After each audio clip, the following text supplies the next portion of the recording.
जय जगन्नाथ फ्रेंड केमिति अछंती समस्ते एम्प्लॉयमेंट एक्सचेंज रे निज नाम किपरि पंजीकरण करिवे एही वीडियो रे आपण पूरा जानि पाइबे। प्रथमे एम्प्लॉयमेंट एक्सचेंज ओडिशा सर्च करिवे। सर्च करिवा परे प्रथमे जो वेबसाइट टी आसीबो वेबसाइट टी ओपन करिले जो पेज टी ओपन हो देखि पारथुबे लेखा आइतिबो directorate employment government of Odisha तार ठीक तळकु आसिले ओडिशा कैरियर सर्विस रे क्लिक करिवे। तापर राइट साइड रे तळकु देखिबे लेखा आइतिबो जॉब सीकर रजिस्ट्रेशन सेठी क्लिक कर देबे। क्लिक करला परे एठी आपनकर इन्फॉर्मेशन टी आसी आइतिबो केते केबी रो डाटा गुडी को अपलोड करिवे आ कोन कोन डिटेल्स दरकार एठी सब आसी जिवो। तापर एक्सेप्ट रे क्लिक करिवे। एक्सेप्ट रे क्लिक करिवा परे तापर देखिबे एठी आपनको क्वालिफिकेशन मागिबो आपण हाईएस्ट केते पढिचंती मु ग्रेजुएट दउची। तापर आपण को कास्ट रे जाउचंती मु ओबीसी एंड एससीबीसी रे दउची। तापर आपण को डिस्ट्रिक्ट सेटा चूज कर देबे। डिस्ट्रिक्ट चूज कर सारिया परे आपनकर एम्प्लॉयमेंट एक्सचेंज ऑफिस टी सिलेक्ट करिवे।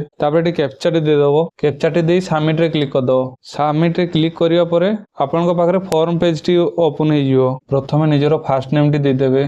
तापर मिडिल नेम टी तापर लास्ट नेम टी तापर जेंडर मेल की फीमेल तापर मैरिड की अनमैरिड तापर father name mother name email ID date of birth को रिलीजन में जाउछंती हिंदुइज्म बुद्धिज्म इस्लाम जो रिलीजन में जाउछंती ता क्लिक कर देबे। मोबाइल नंबर टी दे देबे। तापर आपन को एड्रेस टी देबे एट पोस्ट तापर पुलिस स्टेशन टी देबे पिन कोड टी देबे। तापर आपन को जदी बॉडी रे किछि दाग फाग अछि सेटा एठी मेंशन कर देबे।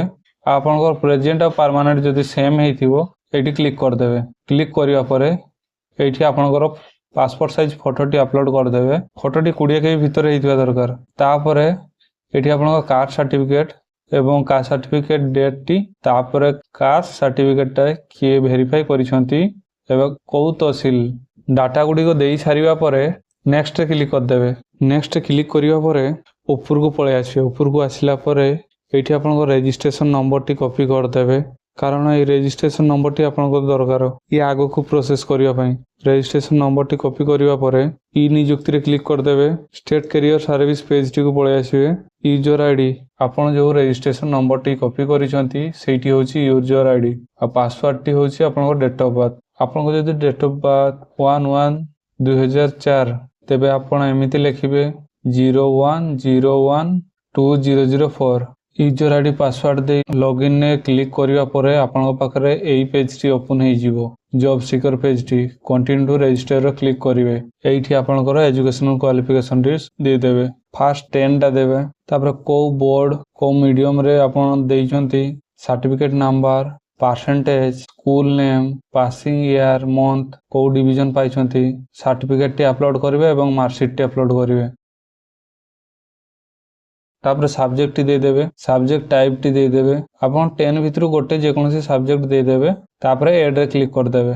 एमिति भाबरे क्वालिफिकेशन फर्स्ट मैट्रिक तापर +2 तापर +3 एमिति सीरियली अपलोड करि जिवे। आपन को सब क्वालिफिकेशन गुडी को देई सारिबा परे सबमिट रे क्लिक करिवे। सबमिट करिला परे आपन को पाखरे एई पेज टी ओपन हे जिवो एवं तळको आसी नेक्स्ट रे क्लिक कर देबे।